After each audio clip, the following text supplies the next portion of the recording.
assistance was our primary focus last year, and BINC was able to help 2,150 stores and individuals with $2.7 million in assistance.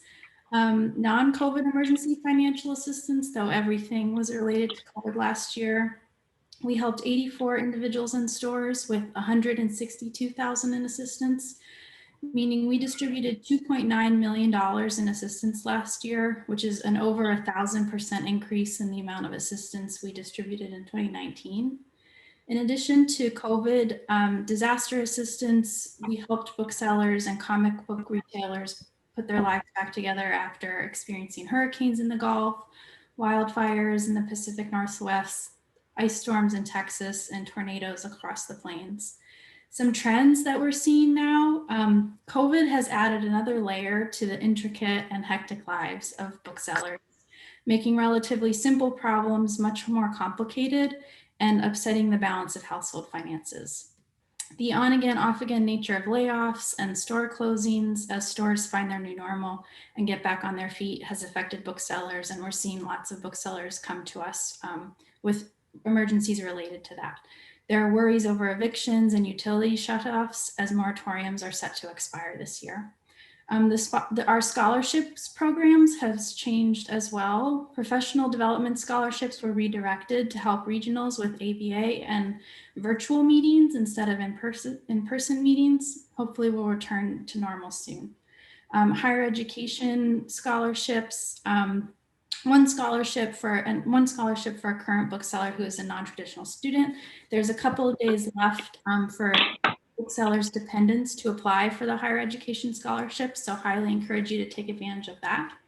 And big news is our Survive to Thrive program this year.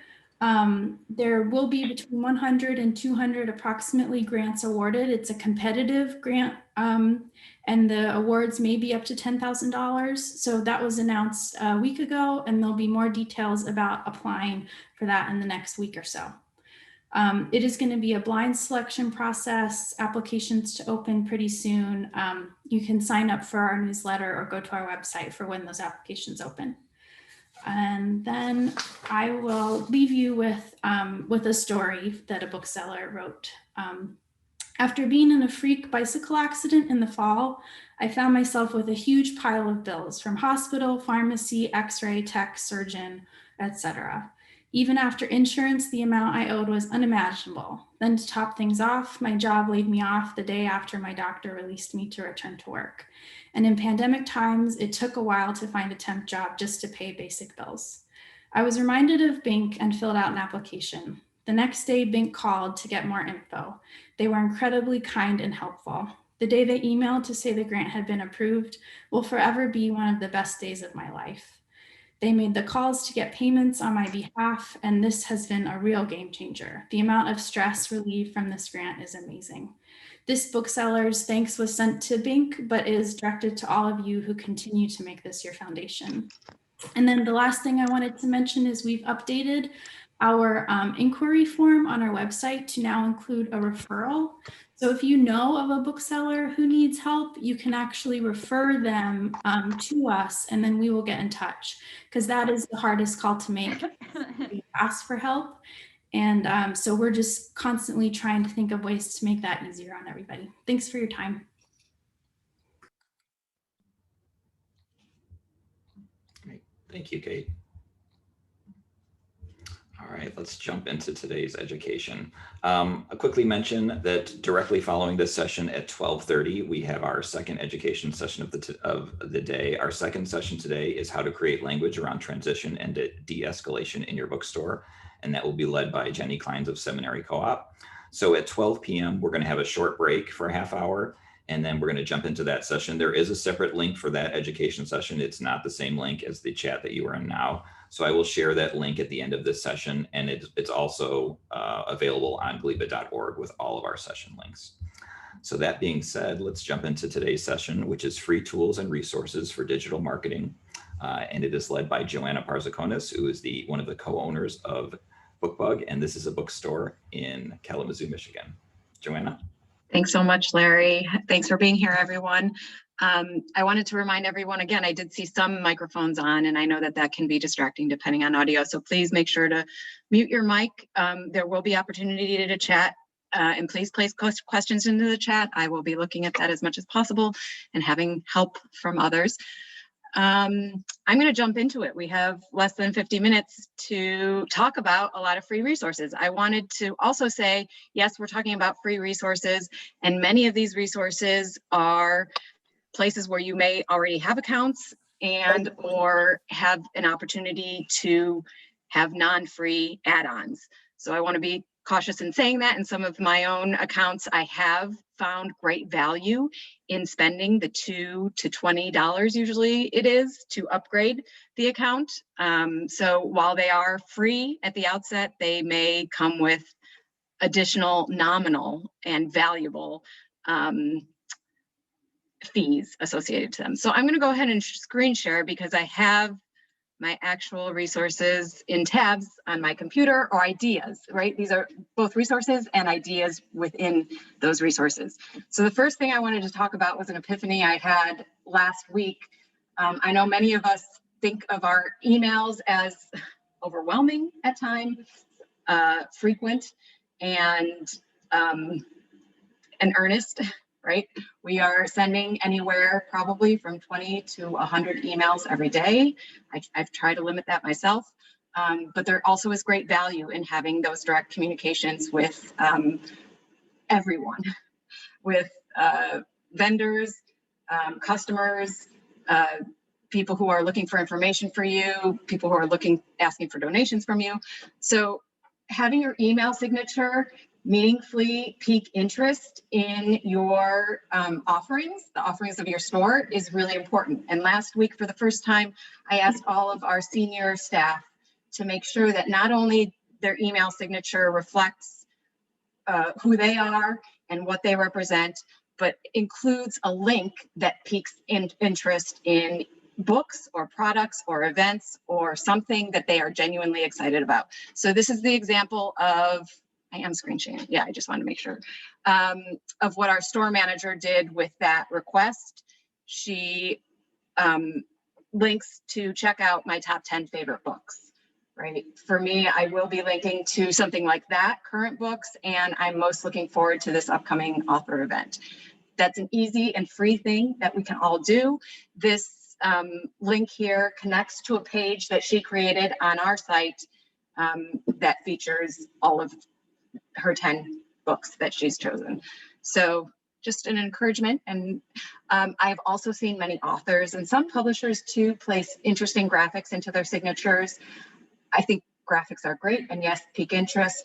I encourage bookstores to link directly to their vendor sites, whether that vendor site is an indie commerce site, a Linktree site, whatever way you are exchanging both money, right, for commerce, and RSVPs for events, anything that is most valuable to you at that time. Okay, I'm going to move on because we can dig deeper into any of these, right? So like if you're not quite sure how to change your email signature, we can talk more about that, but that's not what we're going to do with each individual platform today. Okay, the next resource I wanted to talk about is Canva. Many of you know Canva as a free digital design resource. So graphic design becomes accessible to those of us who do not have advanced graphic design degrees and or experience or programs that we can either afford or that we're familiar enough with. So Canva really has changed the game for me in being a non-designer who takes great interest in visually intriguing things. So canva.com, you can use for free, or you can upgrade for more advanced services. But within Canva, I wanted to talk about a specific thing that we are doing to create e-gift cards. And we did this for the first time last year during shutdown as a way for people to continue to both purchase and redeem and send gift cards to individuals in lieu of calling us and having us send a physical gift card. So our first e-gift card design, and this one is unique here, but our first e-gift card design was actually a thank you to teachers. And it was explicit in saying, thanks for being a great teacher, even from a distance. Thanks for your virtual attention, the great virtual attention you've given. So making it relevant, timely, intriguing to those who were accustomed to saying thank you to teachers at the end of the school year was really valuable to us. But creating this design within Canva by grabbing our, and this is not the example I'm talking about right now, but I'll talk about this one too. Grabbing our digital e-gift card or digital gift card image, which we have, and if you don't have, you can take a picture of your gift cards, and then adapting it within Canva, placing an image over it, placing an image around it, placing a value on it if you'd like to, and including it, like placing it into a social media feed, including it then as an item on your website. And again, I'm not going to go into huge detail on that. Happy to ask questions or answer questions related to that. But basically what we have done with our e-gift cards is create unique items within our indie commerce site so that purchasing an e-gift card is much like purchasing a exclusive item from our store. Joanna, we did have a question in the chat. Do you know what comes with the free version versus the paid version? Max? Yeah, all the basics are there for you with the free version. What comes with the advanced version is some more seemingly somewhat sophisticated designs that you can add in with your with elements, right? So there's some more hand-drawn images and things that feel a bit more hand designed and or artistic with the more advanced version. With the more advanced version, you can do some more file sharing between you and your organization. And yeah, there's probably even more than that. You can animate some of your graphics, which I have enjoyed doing, but I have some workarounds to that also for free resources on how to animate your images. I will say that though I have invested in an upgraded account for Canva because I love it and I value it, at least 6 members of our bookstore who create designs on an ongoing basis have the free version and are easily able to share with me their draft designs. And if I want to tweak them and add in a little bit of a more sophisticated element or consider it, I often don't. I will say that the free version is fantastic.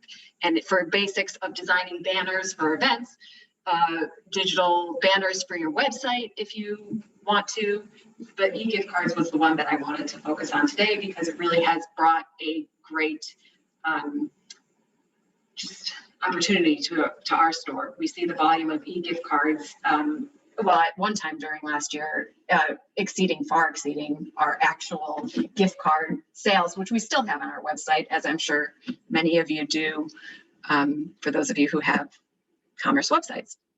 Okay, the next resource I want to talk about is Linktree. Again, something that I think many of you who are active on Instagram already are aware of, but Linktree is the free service that allows you to place links into an independent page or to create a Linktree profile page within Instagram. So everybody on your Instagram profile, rather than seeing just your website page, which was valuable when that existed, is going to a more dynamic and more immediate link system. So here's our Linktree dashboard. And I guess what's wonderful about this is that for us, for mobile devices and for those who are Instagram active, seeing something that is mobile maximizes the content and simplifies the content for the mobile user, which for better or worse, and ABA has acknowledged, many indie commerce sites do not. You see, the image on the top, but you don't see many of the action items or priorities necessarily easily on a mobile device. This is the way to do so, adding links in a timely way for the things that are most relevant that you want people clicking on from Instagram. So directing somebody to whatever your most recent post was, ability to RSVP for an event, which links directly to perhaps your Eventbrite page, browse your front tables, which I'll talk about a little bit later too, creating those pages to replicate your physical tables in some instances for those of you who are open, and or replicate the experience of browsing a physical front table in for those of us who are still closed to the public. Okay, so that's Linktree. Again, can answer more questions about that. This one I'll talk about super briefly too. I know a lot are familiar with this, but I wanted to emphasize that this has been valuable, the Facebook Bookshop. This is the way that your posts can have active items that are linked directly to your purchase site. So, and simply from the social media users. It does take a bit of work on the back end to activate this commerce component of Facebook. There's no expense involved, but there is a bit of time involved in setting up your commerce page and then individually inserting those items into your catalog, which we do on a post by post basis, so that, and not every post includes these links to purchase the items, but as many as possible do, because this is the way that we see this, the direct intrigue from the post into the direct link to the commerce site where the book can be purchased very relatively seamlessly by the customers. So I just wanted to say, I actually did hesitate to get this all set up. It felt overwhelming. It wasn't. It did take several click-throughs, and it has brought meaningful direct commerce from our Instagram and Facebook posts. Okay, next one I want to talk about very briefly here is one that is new to us this year as a result of me attending a great ABA session on 360 for Edelweiss.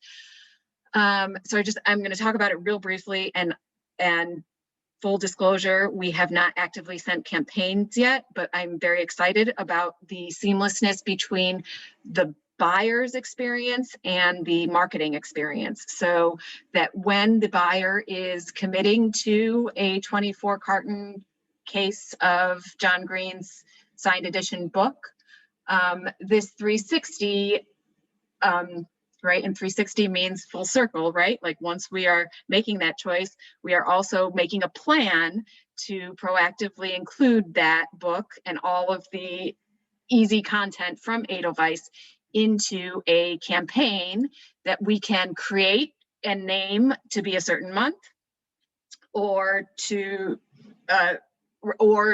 explicitly just feature this book if we want, and we want to send it to our email list. Setting up 360 is free, which I did not know, even after having attended the ABA session. It does take some work and 360 is very, or Edelweiss has been very responsive and cooperative with us about the back end of getting your data and your email customer list imported correctly so that your campaigns can eventually be sent. So, right, this is, for us, it will eventually take the place of our auto Indies Next sends, which were not always, as is the case always for most stores, a direct reflection of the stock that we were carrying in highest volume and promoting with authentic, bookseller support within our own store. So that's just a shout out for 360. Again, not going to go into all those details, but will reassure anyone who's curious about that it also does not take the place of perhaps your own email newsletter. We are distinguishing this from our own e-newsletter in that it probably won't feature most events, though there is a way once you book an event via publicity to include those events into your campaign as well.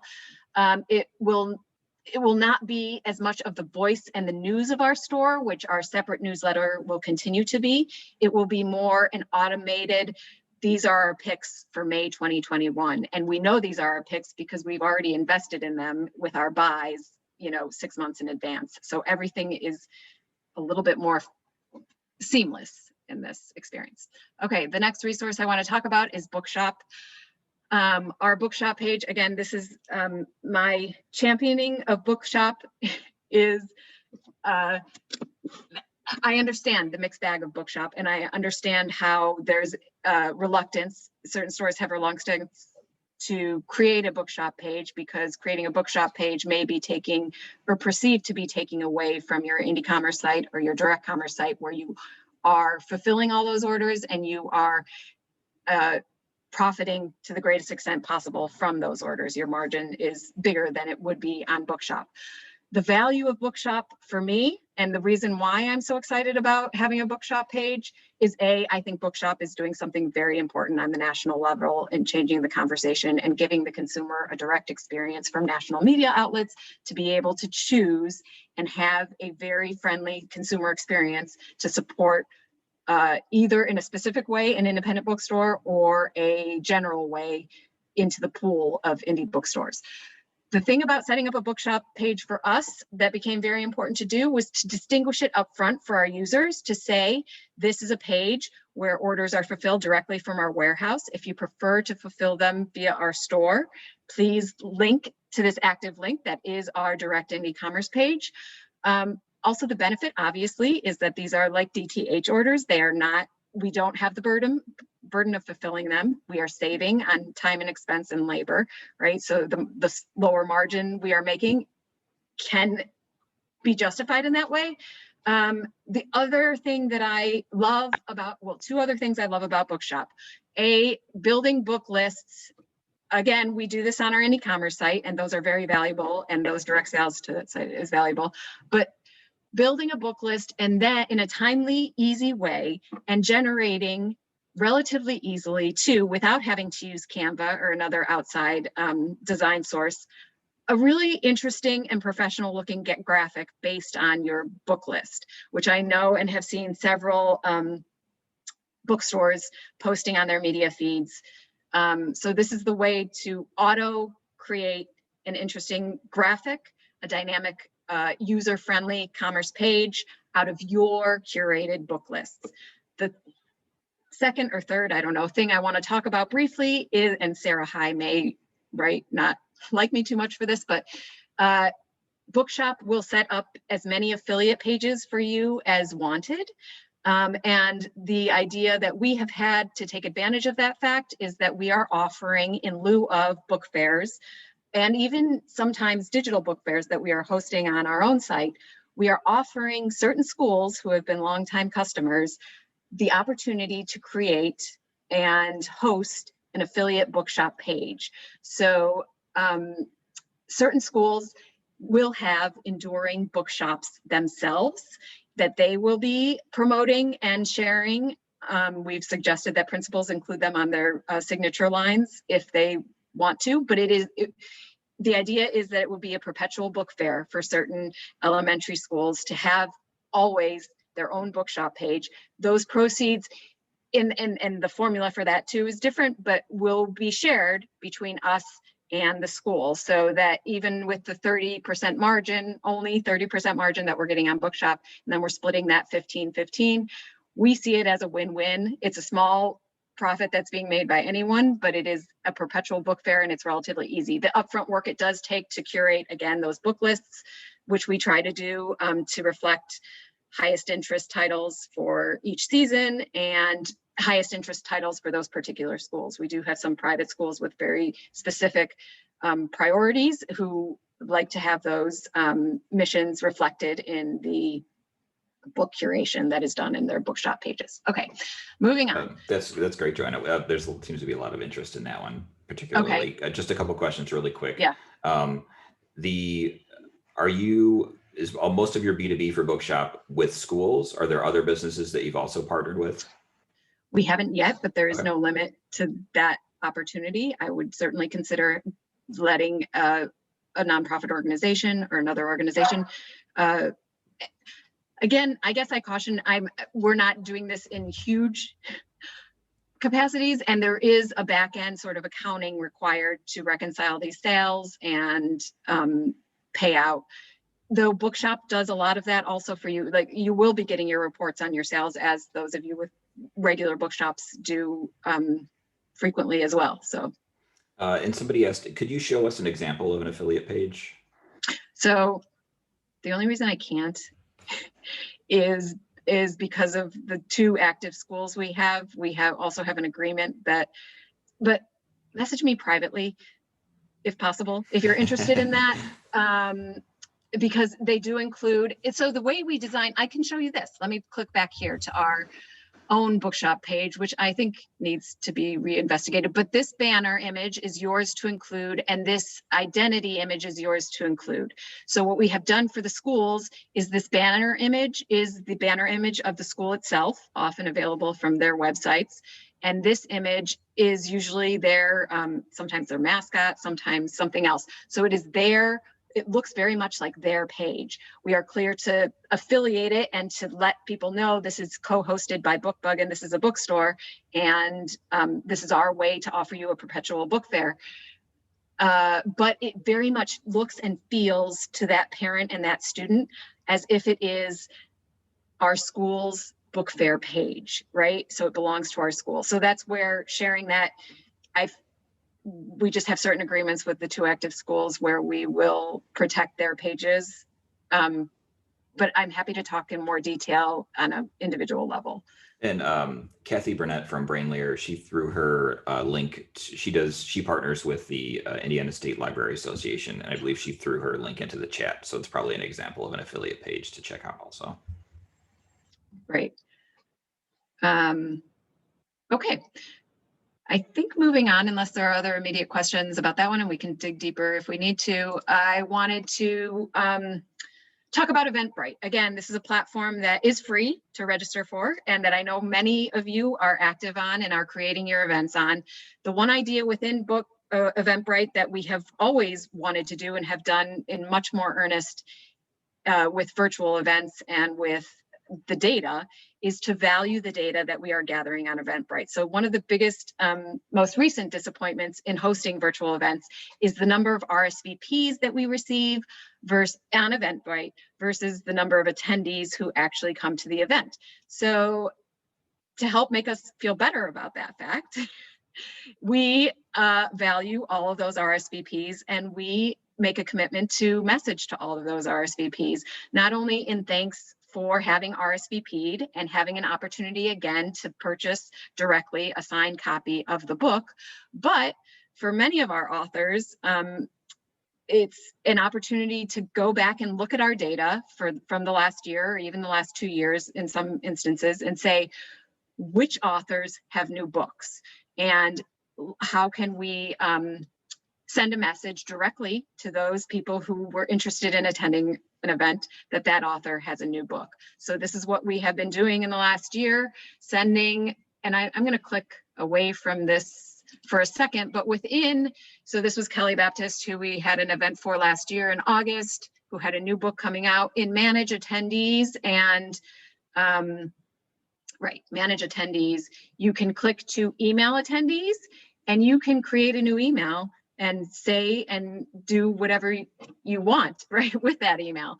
So, and here's the one, okay, which probably could have been titled better actually, but it was a message directly to those who had RSVP'd for an event about a new book and a link to purchase that new book by the author whose previous book they had RSVP'd to attend an event for. So that's one way in which you can directly market on Eventbrite after an event and have value, real value in that data that you've collected of your RSVPs. There are definitely other imaginative ways to directly, I knew, right, we had many RSVPs for Ibram Kendi in 2019. It's an obvious connection to alert those folks to a new book by Ibram Kendi, and it also is an obvious connection to possibly share your book on anti-racism, or your list, your curated list in June 2020 of anti-racism recommended titles to that full list of, even if it's 300 to 400 people, that value of 300 to 400 people who have already known and expressed interest in the topic and invested interest in the topic is really valuable in marketing. Okay, let's move on to some other apps and ways to make your feed dynamic or ideas, right? So something that I had as a 45-year-old person, I'm always somewhat intimidated by helping or trying to keep in step with what social media is doing. Videos, I was more reluctant to be placing into our feed because I'm pretty awkward when I record videos, and they take too long. So I just wanted to give this example of something that I was excited about, this sideline item that we had purchased pre-holidays, these little capsule bracelets that you can place notes into. And right, so I recorded this video. This video took me like 10 minutes because I was super awkward in being able to like actually fold up the little piece of paper. It's beautiful, I love them, but it was weird and for me, because I'm awkward. But I staged this video, and because I really wanted to show people, and it felt like it was going to show this item in a much different way than just taking a picture of the item and saying, here, you can put a note in this bracelet, right? So I recorded this video. I'll show it to you really quickly. I wrote a note on the piece of paper. Okay, so but this whole video took me much longer than what is happening here because of the fact that I took the time to get to know my phone a little bit better and splice and edit videos and speed up videos, which is the best and most wonderful feature, at least on the iPhone for me right now. Speeding up videos and making them more efficient for somebody who's awkward in recording them is a great feature. And I'm happy to show you how to do that in my amateur way. But it made this post far more dynamic, and it definitely helped us sell these bracelets by showing what they actually do. Again, free feature for those of us who have, you know, actually most cameras have that now. Okay. The other animation resources, let me see, I have to move Zoom here for a second. Sorry. That I wanted to just shout out. Well, actually, maybe I'm going to stop share for a second. Sorry. Oh, right. So apps that I use frequently are Image Play, After Focus, and Motion Leap. I think one of those at least I have spent $1.99 on, so they're not completely free, but they have been worth it for me. Image Play is the way that I can create. Oh, and I do want to share. I'm sorry. Okay. I am going to screen share this one because GIFs are something else that present dynamically and interestingly in both media feeds and newsletters, e-newsletters. I found as a consumer, receiving e-newsletters that had action within the GIF was intriguing and beautiful to me. So I mimicked that experience. Well, and I'm going to scroll up. I'll show you one of our Easter baskets here. Because it's something that looks like it might be difficult, and it's so much easier than it looks. And that's the kinds of things I love. So here's a GIF of our Easter baskets sort of growing with like the item, the extra item, and the other item, right? It's not that great, but it looks like it's semi-professional. This was something I made with Image Play by literally taking 4 pictures separately and then placing them together. So within Image Play, you create an animated animation the old-fashioned way. It's like a flip book, right? You're just taking the picture and then it changes a little bit more, changes a little bit more, changes a little bit more. We did the same thing with stockings. This concept works great when you're wanting to build things on top of each other or add sidelines with books. Or, I mean, we used to do it where it was like top 5 books we're picking. It adds intrigue. So, and the other thing I guess I want to say about videos is that with Reels and stories and TikToks, which I'll talk about only very briefly, they engage an audience who is, I can speak from firsthand parenthood of teens, insistent on dynamic and moving kind of stories and intrigued by moving stories. So these apps may help you animate your images in a way where you can more easily include them onto your Reels and TikToks. The only thing I'm going to say about TikTok is that my kids won't allow me on it. And but our store will be active on it. And I know that many of us in the last 2 to 3 weeks are super intrigued by what's happening on it. The resource that I wanted to point us to on TikTok was a great article that I'm sure many of us read in Electric Lit a couple weeks ago, saying everything we need to know about TikTok, which what boiled down to for me was be authentic, be specific, be dynamic, and be yourself, which is everything that we are every day in any way. And telling stories in this new format or on this new platform is not dissimilar from what we do every day. And there are opportunities to use TikTok and splice together videos and or do ongoing stories. And that link, which I will share soon, or we will share in the chat soon, also gives you links to great book talkers.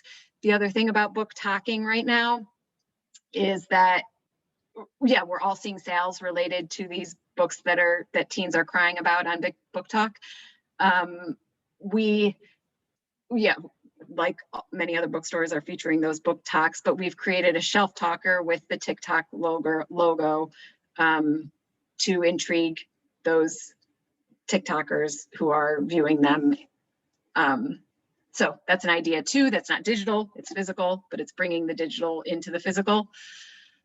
Okay, let me see where I am now. I'm gonna click really quickly to Flowdesk.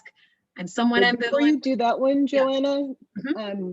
They wanted to know what apps you mentioned after Image Play. Oh, sorry. Yeah, let me reference that.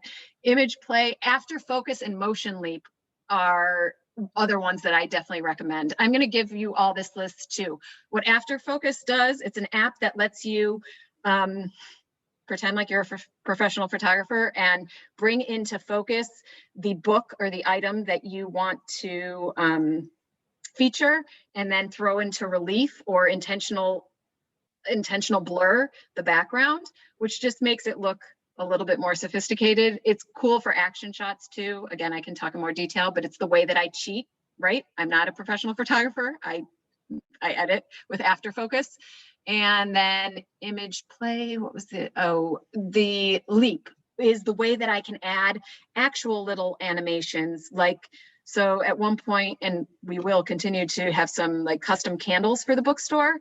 I didn't want to light the candle, but I could add the flame using Motion Leap to the candle. So the actual picture of the candle looked like it was lit in the bookstore. It was not. So that's just little things you can do. You could add snow, you add rain into the bookstore. It's an easy way to not be an animator and be able to animate. Okay, also fair warning that these kinds of apps can be rabbit holes and you can spend way more time on them than you need to if you're like me. So use them or explore them with curiosity and caution, perhaps.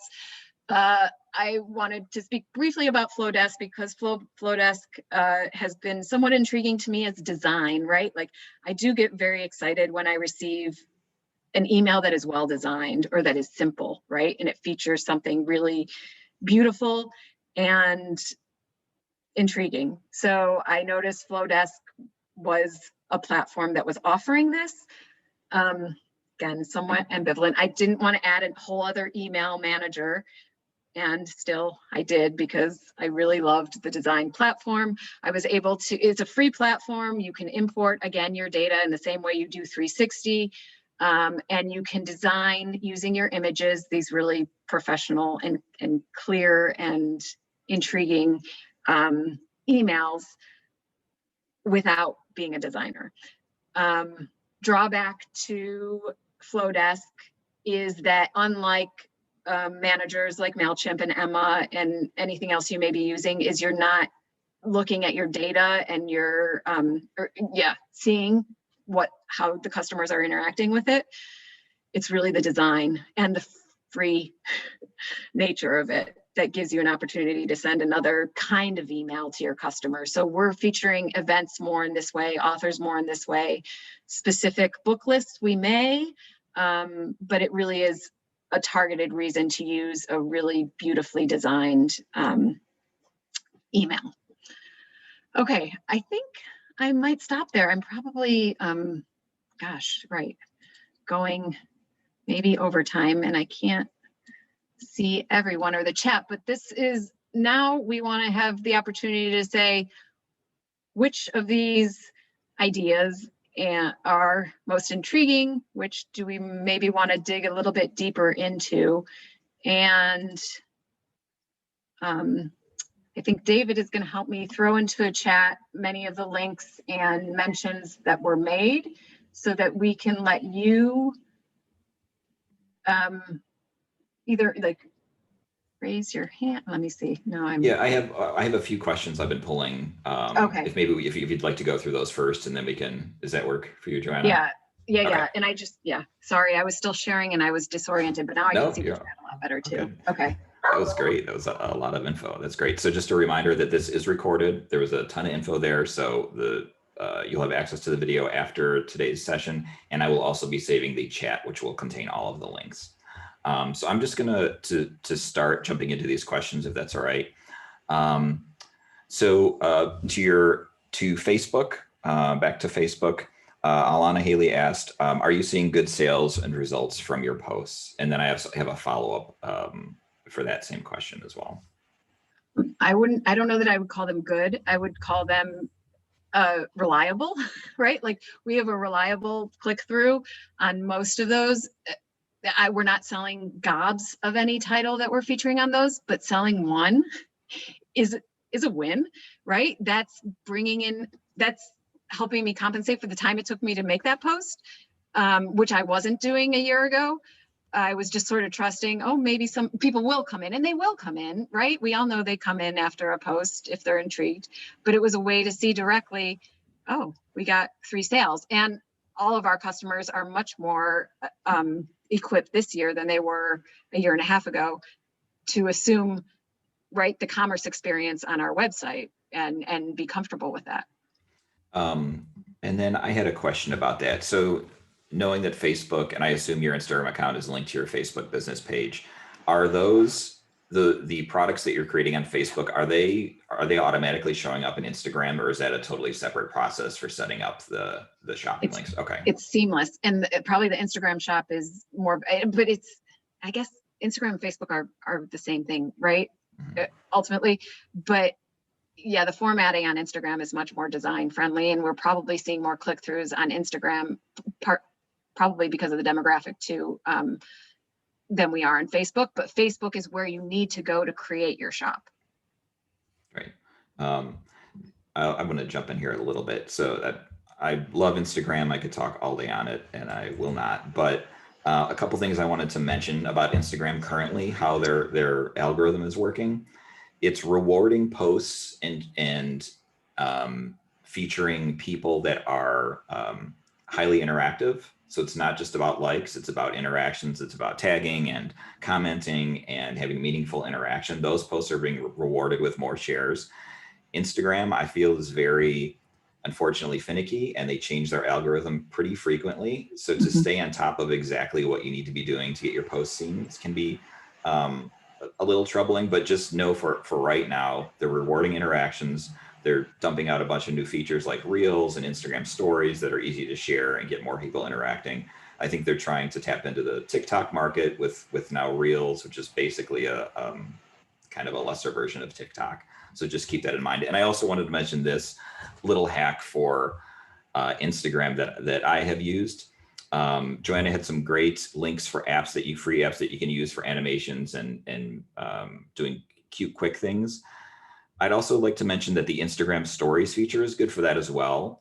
You can create an Instagram story and you don't have to post it just to Instagram. It's got a lot of functionality as far as linking and animation and little graphics and cartoons and text and animated text. All you have to do is go into your stories, create that design, and then export it. And then you can share that anywhere you want. So it's a nice little feature that doesn't necessarily have to be linked to Instagram. So sorry to jump around a little bit. We're closing in on 12 o'clock. Keith Lewis from Bookies, he wanted to mention that regarding bookshop.org, to make sure you know your affiliate number to create good URLs. If you don't use the right ones, it'll go to default, will go to Bookshop. So just wanted to shout that out. And then a couple Flowdesk questions.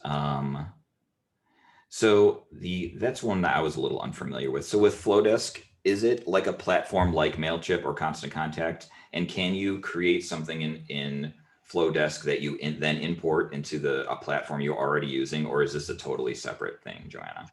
I'm actually investigating that now. I want to mimic the design that Flowdesk lets me do.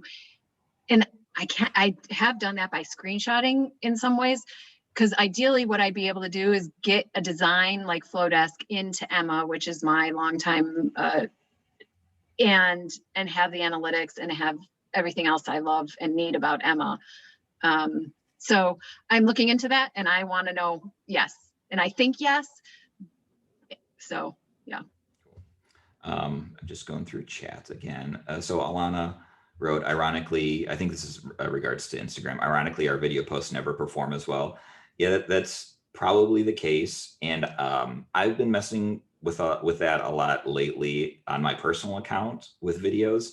And the videos need to be short. I found what will get views and people to share or like them. They need to be short. Anything, I feel like over 10 to 15 seconds, you're not going to get as high a view count. So try and keep them short. I guess, obviously that doesn't work for everything if you're doing a recommendation or something, but just keep that in mind. If it's something you want to share, you want people to watch, it's got to be short. Have you found a scheduler for Instagram? I think somebody posted Hootsuite under that. I use Later for Instagram, Twitter, and Facebook scheduling. Great. I think that's everything that came through the chat. So are there any, before we open it up, we got about 10 minutes left. I'm going to leave the chat open a little bit past noon, just for anybody that wants to hang out, or if they have any other questions or want to talk to your fellow booksellers, please do that. After that, I will shut down the chat, and then we will jump into our next session at 12:30. I'm going to post that link. Give me 1 second into the chat below, but it is also located on gliba.org. Right on the homepage, there's a link to Spring Forum and all of our event links. So just to note, it is a separate link for our second education session today. I'm going to post that right now. That being said, any other questions about today's session?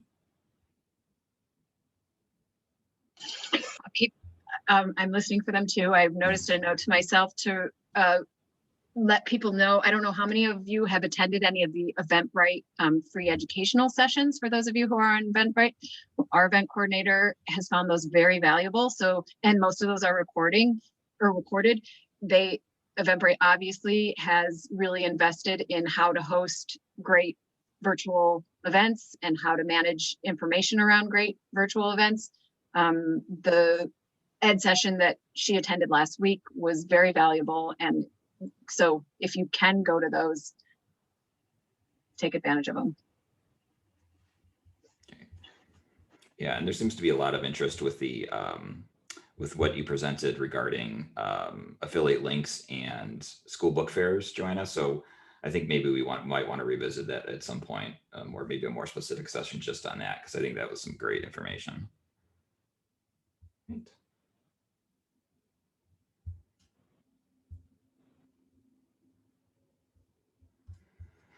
All right, I feel like we're kind of winding down a little bit. I'm going to leave the chat up and leave the video open for anybody that wants to stay in. If anyone has any questions, if not, feel free to sign off, take a break, and then revisit us at 12:30. But I want to please join me in thanking Joanna today. That was fantastic. That was so much great info. So the video will be available this Friday. You all will receive an email from me containing this video and the rest of the week's videos and the links to the chat today, the chat log. So we'll have access to that after this event. All right. Thank you. Thanks, everyone. Yeah.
Great job, Joanna.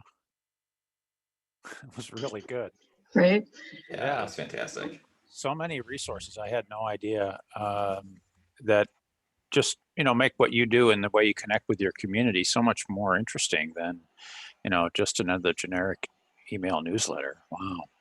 Well, we do those too, David. I Yeah, promise you. I know, but it's the more than that, it's Right. like, when I get an email from somebody or some company that I get a lot of email from, if there's something different about it, I pay more attention to it. So, I think that's just really, really smart. So anyway, good job presenting too. Kathy pasted in most of the notes as she was going along, and then I just dumped them all in without necessarily having the URLs there. So Larry, I saved the whole thing, and I can email it to you. And then if you want to, I don't know, pull from it to post something later, I don't know how you want to do it, but in any case, I'll email it to you. Great. Yeah, I'll save the entire chat so that's available, and then I'll also probably go through and pull all the links specifically. That's true. You can do it. You can do it yourself. So you don't need me to email it to you. Very good. All right, I'm gonna take a little break and be back. Okay. All right. I'm gonna close this chat down and then open up the chat a little early for the next Jenny's, one. yeah. Yep. Okay. Thank you. Thank you.